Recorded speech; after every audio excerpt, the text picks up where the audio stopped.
போதைப் பொருட்களின் தீமைகள் குறித்த விழிப்புணர்வு பேரணி சபாநாயகர் செல்வம் துவக்கி வைப்பு. திருநங்கைகளை பாலியல் உள்நோக்கத்தோடு ஆபாசமாக பேசியதை கண்டித்து சட்டமன்றம் நோக்கி திருநங்கைகள் பேரணி. வருகின்ற 30ஆம் தேதி லாஸ்பேட்டை ஹெலிபேட் மைதானத்தில் திருப்பதி ஸ்ரீனிவாச திருக்கல்யாணம், ஸ்ரீவாரி திருக்கல்யாண சேவா டிரஸ்ட் பக்தர்களுக்கு அழைப்பு. மக்களிடையே போதைப் பொருட்களின் தீமைகள் குறித்து விழிப்புணர்வு ஏற்படுத்தும் விதமாக நூற்றுக்கணக்கான மாணவ மாணவிகள் பங்கேற்ற விழிப்புணர்வு பேரணியை சபாநாயகர் செல்வம் துவக்கி வைத்தார். சர்வதேச போதை எதிர்ப்பு தினம் ஆண்டுதோறும் ஜூன் 26ஆம் தேதி கடைபிடிக்கப்படுகிறது. சமீபத்தில் கள்ளக்குறிச்சியில் விஷசாராயம் அருந்தி 60க்கும் மேற்பட்டோர் உயிரிழந்துள்ளனர். இதுபோன்ற சம்பவங்களால் அண்மை காலமாக பூரண மதுவிலக்கு வேண்டும் என்ற குரல் நாட்டின் பல்வேறு மாநிலங்களில் ஓங்கி ஒலித்துக் கொண்டேதான் உள்ளது. தற்பொழுது சிறார் முதல் பெரியோர்கள் வரை மது, கஞ்சா உள்ளிட்ட போதைப் பொருட்களை அதிகம் பயன்படுத்துவதால் சாலை விபத்துகள், உடல் பாதிப்பு, மனநல பாதிப்பு, குடும்ப பிரச்சனைகள், வேலை இழப்பு மற்றும் சமூக அந்தஸ்து குறைபாட்டால் பாதிக்கப்படுகின்றன. ஆகவே சர்வதேச போதை எதிர்ப்பு தினமான இன்று தனியார் தொண்டு நிறுவனம் சார்பில் போதைப் பொருட்களின் தீமைகள் குறித்து மக்களிடையே விழிப்புணர்வை ஏற்படுத்தும் விதமாக விழிப்புணர்வு பேரணி நடைபெற்றது. இந்த பேரணியை சபாநாயகர் செல்வம் கொடியசைத்து துவக்கி வைத்தார். இந்த விழிப்புணர்வு பேரணியில் 100க்கும் மேற்பட்ட கல்லூரி மாணவ மாணவிகள் விழிப்புணர்வு பதாகைகளை கையில் ஏந்தியவாறு நகரின் முக்கிய சாலைகளில் ஊர்வலமாக சென்றனர். புதுச்சேரி எய்ட்ஸ் கட்டுப்பாட்டு சங்கத்தில் திருநங்கைகளை பாலியல் உள்நோக்கத்தோடு ஆபாசமாக பேசியதை கண்டித்தும் பணியிழந்த திருநங்கைகளுக்கு மீண்டும் பணி வழங்க வலியுறுத்தியும் 100க்கும் மேற்பட்ட திருநங்கைகள் சட்டமன்றம் நோக்கி பேரணியாக சென்றனர்.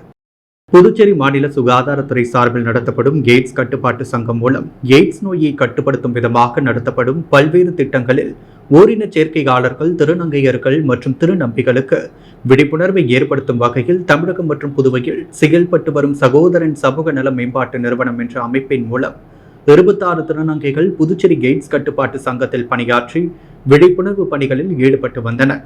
இந்த நிலையில் இச்சங்கத்தில் பணியாற்றும் அரசு துறை அதிகாரிகள் எய்ட்ஸ் குறித்து விழிப்புணர்வு திட்டப்பணியில் பணியாற்றும் திருநங்கைகளுக்கு பாலியல் நெருக்கடிகளை கொடுத்ததாலும் அவர்களிடம் ஆபாசமாக அருவருக்கத்தக்க முறையில் பாலியல் உள்நோக்கத்தோடு பேசியதால் அதில் பணியாற்றிய திருநங்கைகள் புகார் அளித்ததாகவும், இதுகுறித்து பலமுறை புகார் அளித்தும் சுகாதாரத்துறை உரிய நடவடிக்கை எடுக்காததால் சகோதரன் சமூக நல மேம்பாட்டு நிறுவனம் இத்திட்டத்தை கைவிட வேண்டிய சூழ்நிலை ஏற்பட்டது.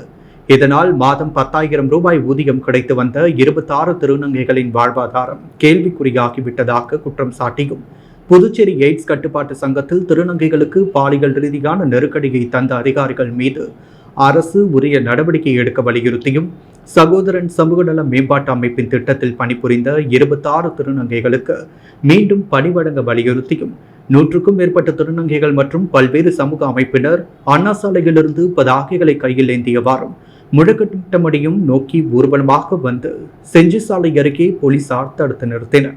இதைத் தொடர்ந்து முக்கிய நிர்வாகிகள் முதலமைச்சரை சந்தித்து மனு அளிக்க காவல்துறையினர் ஏற்பாடு செய்தனர்.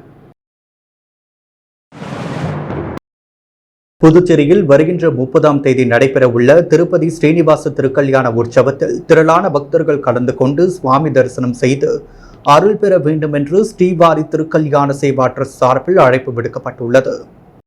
புதுச்சேரி ஸ்ரீவாரி திருக்கல்யாண சேவா டிரஸ்ட் தலைவரும் அமைச்சருமான லட்சுமி நாராயணன் மற்றும் இணைத் தலைவர் செல்வகணபதி எம்பி ஆகியோர் கூட்டாக செய்தியாளர்களை சந்தித்தனர். அப்பொழுது பேசிய அவர்கள், புதுச்சேரி ஸ்ரீவாரி திருக்கல்யாண சேவா டிரஸ்ட் சார்பில் ஆண்டுதோறும் ஸ்ரீனிவாச திருக்கல்யாண உற்சவம் நடைபெறுவது வழக்கம். அதன்படி 6ஆம் ஆண்டு ஸ்ரீனிவாச திருக்கல்யாண உற்சவம் விழா வருகின்ற 30ஆம் தேதி புதுச்சேரி லாஸ்பேட்டை ஹெலிபேட் மைதானத்தில் நடைபெற உள்ளது. இந்த திருக்கல்யாண உற்சவத்தில் துணைநிலை ஆளுநர் ராதாகிருஷ்ணன், முதலமைச்சர் ரங்கசாமி, திருப்பதி செயல் அலுவலர் ஷியாமல் ராவ் மற்றும் தமிழ்நாடு புதுச்சேரி ஒருங்கிணைப்பாளர் சேகர் ரெட்டி ஆகியோர் சிறப்பு விருந்தினராக கலந்து கொள்ள உள்ளதாகவும் தெரிவித்தார். திருக்கல்யாணத்தை ஒட்டி 25,000க்கும் மேற்பட்ட பக்தர்கள் அமரும் வகையில் பிரம்மாண்ட பந்தல் அமைத்து ஏற்பாடுகள் செய்யப்பட்டுள்ளது. மேலும் சிரமமின்றி பக்தர்கள் வந்து செல்லும் வகையில் புதிய பேருந்து நிலையத்திலிருந்து இலவச பேருந்து வசதி செய்யப்பட்டுள்ளதாகவும், திருக்கல்யாணத்தில் கலந்து கொள்ளும் பக்தர்களுக்கு இலவச அனுமதியுடன் திருப்பதி லட்டு மற்றும் மாங்கல்ய பிரசாதம் வழங்கப்பட்டுள்ளது என்றார். புதுச்சேரி தலைமைச் செயலகத்தில் இன்று போதைப்பொருள் பயன்பாட்டுக்கு எதிரான உறுதிமொழி ஏற்கும் நிகழ்ச்சி நடைபெற்றது. போதைப்பொருள் பயன்பாடு மற்றும் சட்டவிரோத போதைப்பொருள் கடத்தலுக்கு எதிரான சர்வதேச நாள் அனுசரிக்கப்படுவதையொட்டி புதுச்சேரி தலைமைச் செயலகத்தில் போதைப்பொருள் பயன்பாட்டுக்கு எதிரான உறுதிமொழி ஏற்பு நிகழ்ச்சி நடைபெற்றது. தலைமைச் செயலர் சரத் சவுகான் போதைப்பொருள் பயன்பாட்டுக்கு எதிரான உறுதிமொழியை வாசிக்க அரசு செயலர்கள், தலைமைச் செயலக அதிகாரிகள் மற்றும் ஊழியர்கள் அனைவரும் ஏற்றுக்கொண்டனர். இதைத் தொடர்ந்து அரசு செயலர் கேசவன் தமிழில் உறுதிமொழி வாசிக்க அனைவரும் ஏற்றுக்கொண்டனர். புதுச்சேரி சுகாதாரத்துறை ஊழியர்களின் வாரிசுதாரர்கள் நலசங்கம் சார்பில் கோரிக்கைகளை வலியுறுத்தி ஒரு நாள் அடையாள உண்ணாவிரத போராட்டம் நடைபெற்றது. இந்த போராட்டத்தின் பொழுது பெண் ஒருவர் மயங்கி விழுந்ததால் பரபரப்பு ஏற்பட்டது. புதுச்சேரி சுகாதாரத்துறை ஊழியர்களின் வாரிசுதாரர்கள் நலசங்கத்தின் சார்பில் சுகாதாரத்துறையில் கருணை அடிப்படையில் வழங்கப்படும் வாரிசுதாரர் பணி நியமனத்திற்கு விண்ணப்பித்துள்ள அனைத்து விண்ணப்பதாரர்களுக்கும் ஒருமுறை தளர்வு அளித்து வாரிசுதாரர் பணி வழங்க வலியுறுத்தி குடும்பத்துடன் ஒரு நாள் அடையாள உண்ணாவிரதம் சட்டப்பேரவை முன்பு நடைபெற்றது. போராட்டத்திற்கு சங்கத்தின் ஒருங்கிணைப்பாளர் டேவிட் தலைமை தாங்கினார். துணை ஒருங்கிணைப்பாளர் ரமேஷ், நிர்வாகிகள் ஜெயந்தி, கோபிநாத், வனிதா, டேனியல் ஆகியோர் முன்னிலை வகித்தனர். உண்ணாவிரத போராட்டத்தை புதுச்சேரி அரசு ஊழியர் சங்கங்களின் சம்மேளனத்தின் கௌரவ தலைவர் பிரேமதாசன் துவக்கி வைத்தார். உண்ணாவிரத போராட்டத்தை சம்மேளன நிர்வாகிகள் ஆனந்த கணபதி, சிவஞானம், கலைமாமணி, டாக்டர் நமச்சிவாயம், ஞானசேகரன், இளங்கோவன், வானவரம்பன், கலியபெருமாள், லலிதா, செங்கதிர் மற்றும் சுகாதார சம்மேளன தலைவர் முனுசாமி, பொதுச் செயலாளர் ஜவஹர், துணை பொதுச் செயலாளர் ஜெகநாதன், பொருளாளர் மணிவாணன், நிர்வாகிகள் சதீஷ், கிரி, ஜெகதீசன், ஹரிதா, சுந்தர்மூர்த்தி உள்ளிட்டோர் வாழ்த்து பேசினர். தொடர்ந்து நடைபெற்ற போராட்டத்தில் பெண் ஒருவர் மயக்கமடைந்ததால் அவரை மீட்டு மருத்துவமனைக்கு அனுப்பி வைத்தனர். இதனால் அந்த பகுதியில் சிறிது நேரம் பரபரப்பு ஏற்பட்டது. புதுச்சேரியில் பாஜக மாநில தலைமை அலுவலகத்தில் அவசர நிலை குறித்த நினைவூட்டல் கருத்தரங்கம் நடைபெற்றது. நாட்டில் 1975ஆம் ஆண்டு அவசர நிலை அறிவிக்கப்பட்டது. பெரும் போராட்டத்திற்கு பிறகு அப்பொழுதைய பிரதமர் இந்திரா காந்தி அதை விலக்கிக் கொண்டார். அவசர நிலையை நினைவூட்டும் வகையில் இந்திரா காந்தி சிலை சதுக்க பகுதியில் உள்ள பாஜக அலுவலகத்தில் கருப்பு தின கருத்தரங்கு நடைபெற்றது. கட்சியின் மாநில தலைவர் செல்வ கணபதி தலைமை தாங்கினார். தமிழக பாஜக மாநில பொதுச் செயலாளர் ராமஸ்ரீனிவாசன் அவசர நிலை குறித்தும் அதை எதிர்த்து RSS ஜனசங்கம் போராடியது குறித்து விளக்கி பேசினார். இதில் சட்டமன்ற உறுப்பினர்கள் VP ராமலிங்கம், அசோக் பாபு, சிவசங்கரன், பாஜக பொதுச் செயலாளர் மோகன்குமார் உள்ளிட்டோர் கலந்து கொண்டனர். புதுச்சேரி பாரதிய ஜனதா கட்சியின் நகர மாவட்டம் சார்பில் நகர மாவட்ட தலைவர் சக்தி கிருஷ்ணராஜ் தலைமையில் அவசர நிலை பிரகடனம் அறிவிக்கப்பட்ட நாளையொட்டி கருப்பு தின கருத்தரங்கம் நடைபெற்றது. முன்னாள் பாரத பிரதமர் இந்திரா காந்தியின் 25/6/1975 அன்று அவசர நிலை பிரகடனம் அறிவிக்கப்பட்ட நாளை கருப்பு தினமாக கடைபிடித்து மாநிலம் முழுவதும் கருத்தரங்கம் நடத்த வேண்டும் என்று புதுச்சேரி பாரதிய ஜனதா கட்சி மாநில தலைவர் செல்வ கணபதி MP அறிவுறுத்தலின்படி நகர மாவட்டம் சார்பில் நகர மாவட்ட தலைவர் சக்தி கிருஷ்ணராஜ் தலைமையில் புதுச்சேரி மறைமலையடிகள் சாலையில் அமைந்துள்ள கிரீன் பேலஸ் ஹோட்டலில் கருத்தரங்கம் நடைபெற்றது. நிகழ்ச்சியின் மாநில ஒருங்கிணைப்பாளர் முன்னாள் நீதிபதி அருள், வழக்கறிஞர் பிரிவு மாநில அமைப்பாளர் தேவேந்திரன் முன்னிலை வகிக்க சிறப்பு பேச்சாளராக தமிழக பாரதிய ஜனதா கட்சியின் OBC மாநில பொதுச் செயலாளர் வீர திருநாவுக்கரசு கலந்து கொண்டு சிறப்புரையாற்றினார். களித்தீர்த்தால்குப்பம் கலைஞர் கருணாநிதி அரசு மேல்நிலைப் பள்ளியில் நடைபெற்ற இரட்டிப்பு விழாவில் சட்டமன்ற உறுப்பினர் அங்காளன் பங்கேற்று சிறப்புரையாற்றினார். புதுச்சேரி மாநிலம் மதகடிப்பட்டு அருகில் உள்ள களித்தீர்த்தால்குப்பம் கலைஞர் கருணாநிதி அரசு மேல்நிலைப் பள்ளிகள் திறனறிவு பலகை திறப்பு விழா மற்றும் பொதுத் தேர்வில் அதிக மதிப்பெண்கள் பெற்ற மாணவர்களுக்கான பாராட்டு விழா ஆகிய இரண்டும் இரட்டிப்பு விழாவாக விமர்சையாக கொண்டாடப்பட்டது. விழாவிற்கு திருப்புவனை தொகுதி சட்டமன்ற உறுப்பினர் அங்காளன் சிறப்பு விருந்தினராக வருகை புரிந்து கல்வித்துறையால் வழங்கப்பட்ட 3 திறனறிவு பலகைகளை திறந்து வைத்து மாணவர்களிடையே உரையாற்றினார். விழாவில் திருப்புவனை காவல்துறை உதவி ஆய்வாளர் இளங்கோ கலந்து கொண்டார். மேலும் இந்த விழாவில் நடந்து முடிந்த பொதுத் தேர்வான 12ஆம் வகுப்பு மற்றும் 10ஆம் வகுப்பில் அதிக மதிப்பெண்களை பெற்று முதல் 3 இடங்களை பிடித்த இப்பள்ளி மாணவ மாணவியருக்கு பொன்னாடை போற்றி சிறப்பு பரிசாக கைக்கடிகாரமும் கொடுத்து பாராட்டுகளும் வாழ்த்தும் தெரிவித்தார். பள்ளியின் தலைமை ஆசிரியர் பிருந்தாவதி முன்னிலை வகித்தார். விழாவில் பள்ளி ஆசிரியர்கள், மாணவர்கள், பெற்றோர், ஆசிரியர் கழக உறுப்பினர்கள், ஊர் பொதுமக்கள், சட்டமன்ற உறுப்பினரின் ஆதரவாளர்கள் பலர் கலந்து கொண்டனர். வில்லியனூர் தொகுதியைச் சேர்ந்த வீடு கட்டும் பயனாளிகளுக்கு 2 மற்றும் 3ஆம் தவணை தொகை பெறும் ஆணை சட்டமன்ற எதிர்க்கட்சித் தலைவர் சிவா தலைமையில் வழங்கப்பட்டது. புதுச்சேரி அரசின் குடிசை மாற்று வாரியத்தின் மூலம் பிரதான் மந்திரி ஆவாஸ் யோஜனா திட்டத்தின் கீழ் வில்லியனூர் சட்டமன்ற தொகுதியைச் சேர்ந்த 86 பயனாளிகளுக்கு 1,60,000 வீதம் 1,37,60,000 ரூபாயினை கல்வீடு கட்டுபவர்களுக்கு 2 மற்றும் 3ஆம் தவணை தொகை பெறுவதற்கான பணிகாணை வழங்கும் நிகழ்ச்சி வில்லியனூர் தொகுதி சட்டமன்ற அலுவலகத்தில் தொகுதி சட்டமன்ற உறுப்பினர் சிவாவின் மூலம் வழங்கப்பட்டது.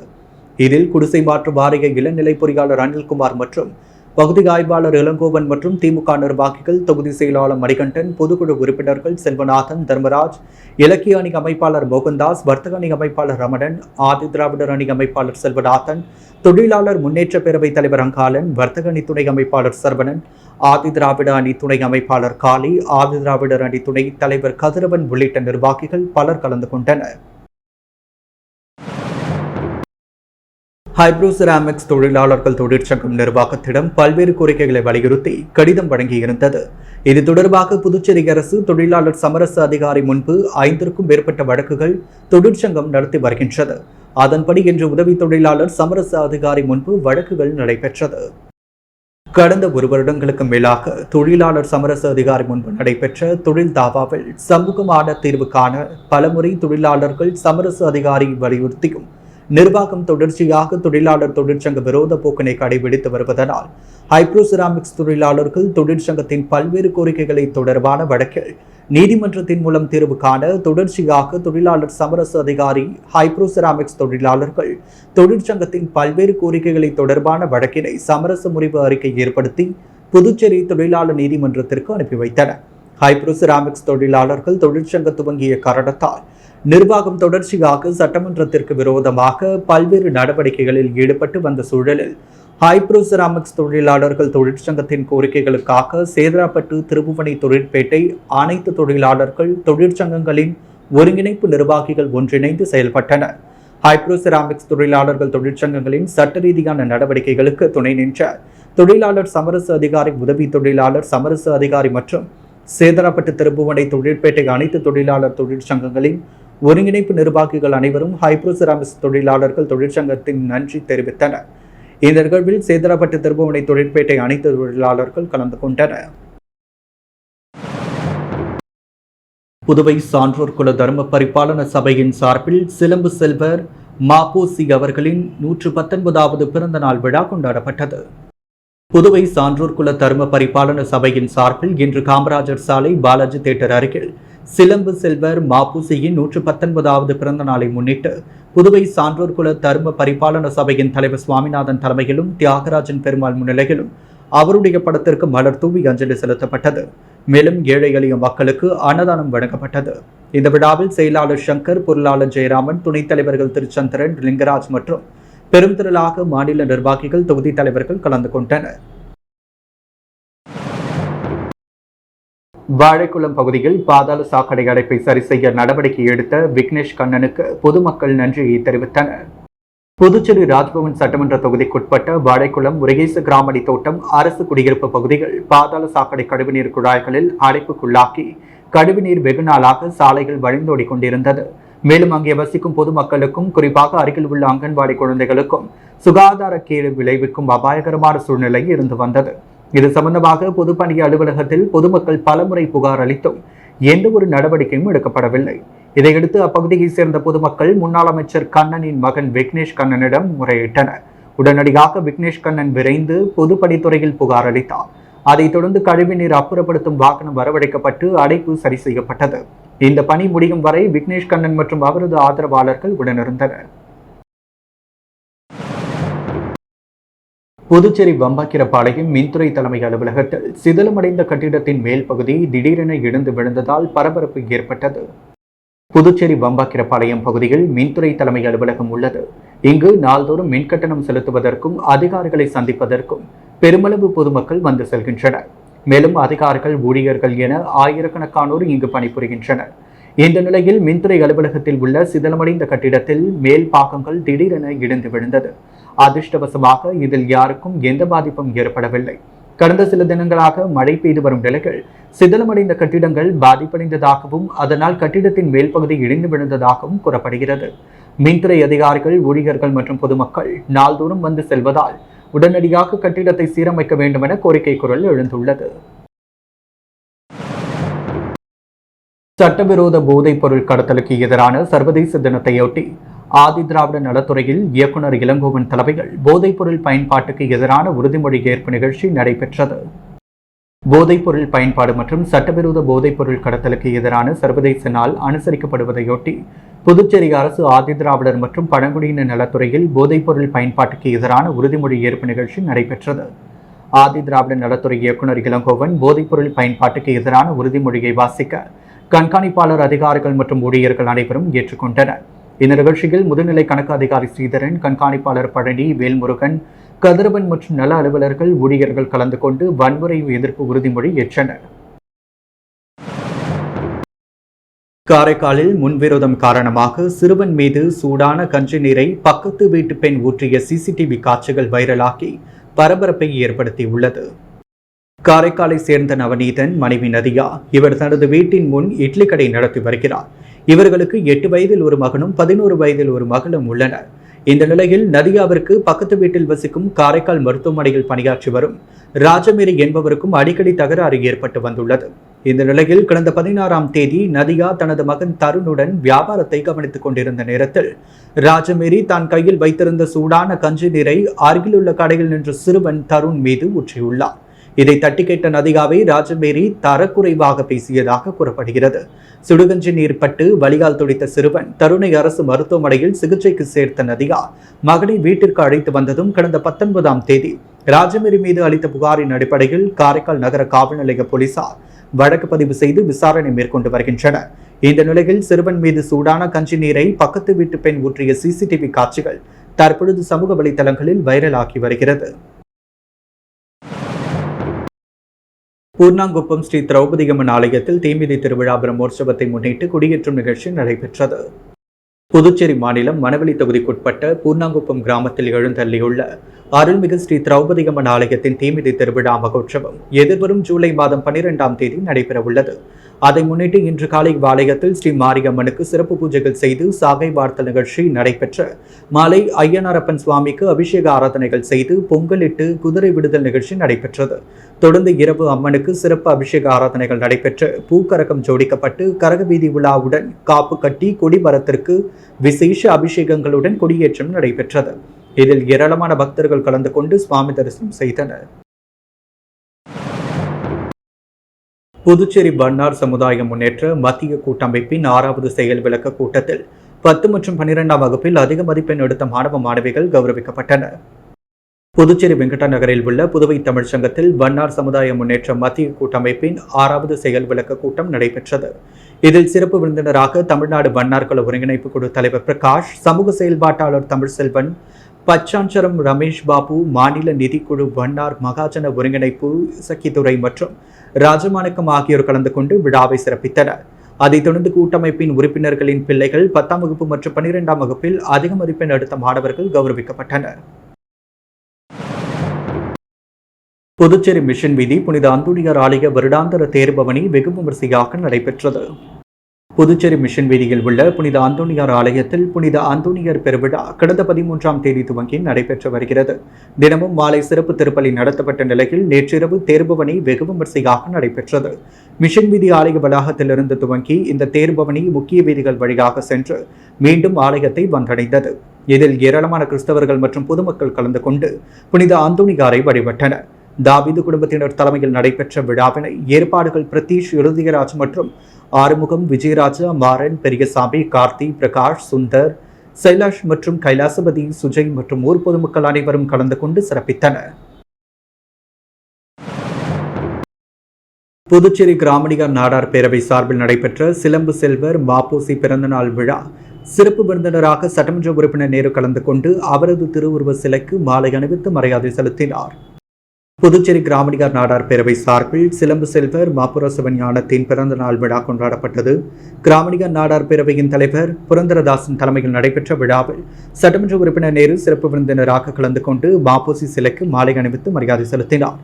இந்த நிகழ்ச்சியில் புதுச்சேரி கிராமணியார் நாடார் பேரவை நிர்வாகிகள் உட்பட பலர் கலந்து கொண்டனர். புதுவை தமிழ் சங்கத்தில் தமிழ் மாமணி, கலை மாமணி, தெலுங்கு மலையாள ரத்னா விருதாளர் சங்கம் சார்பில் பொதுக்குழு கூட்டம் நடைபெற்றது.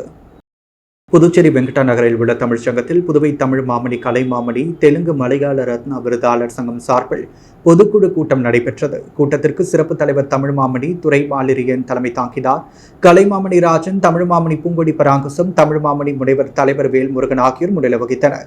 தொடர்ந்து ஆண்டு அறிக்கையை செயலாளர் கலை மாமணி அசோகா சுப்பிரமணியன் வாசிக்க, பொருளாதார அறிக்கையை கலை மாமணி ராமஜெயம் வாசித்தார். தொடர்ந்து நடைபெற்ற பொதுக்குழு கூட்டத்தில் தமிழ் மாமணி கலை மாமணி ஆகியோருக்கு மதிப்புதியம் மற்றும் விருதுகளை வழங்க வேண்டும், நூல் பதிப்பு மானியம் வழங்க வேண்டும், அரசு பள்ளிகளில் சங்கத்தின் சார்பாக மாணவர்களிடையே கலை இலக்கிய போட்டிகள் நடத்துவது எனவும் அதற்கான பொறுப்பாளர்களும் நியமிக்கப்பட்டனர்.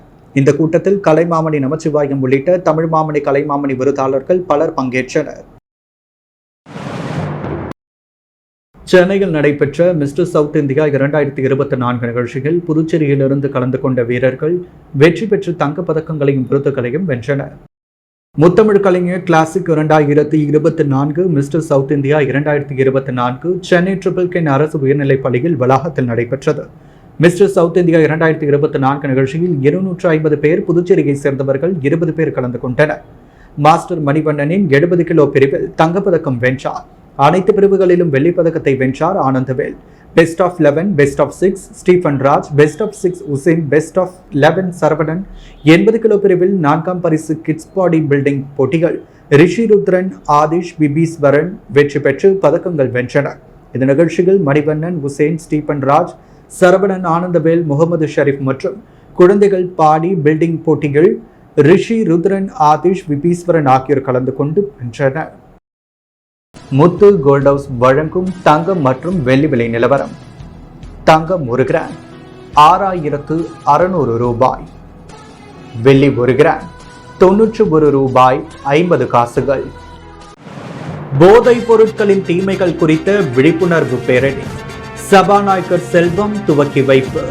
திருநங்கைகளை பாலியல் உள்நோக்கத்தோடு ஆபாசமாக பேசியதை கண்டித்து சட்டமன்றம் நோக்கி திருநங்கைகள் பேரணி.